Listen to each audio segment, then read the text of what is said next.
Hello मित्रांनो, माझा आता MSCITचा क्लास करून मी आता आलो होतो. हे क्रिश आणि माझा भाऊ अर्णव हे दोघे गेले होते बाजारात करून आले. बाजारामधून सामान वगैरे आणले भाजीपाल्याचा. अर्णव भात मांडला, भात मांडून झाला त्याचा.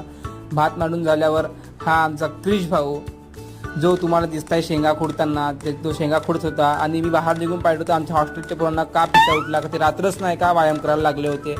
आणखी मी येऊन भाजी वगैरे बनवायला सुरुवात केलो.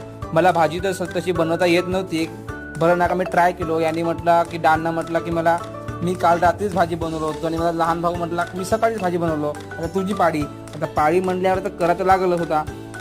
जसं भेटलं तसं बनवलं. आणि तिखट आणि मीठ जसं म्हणला तसं टाकून पाहिलो.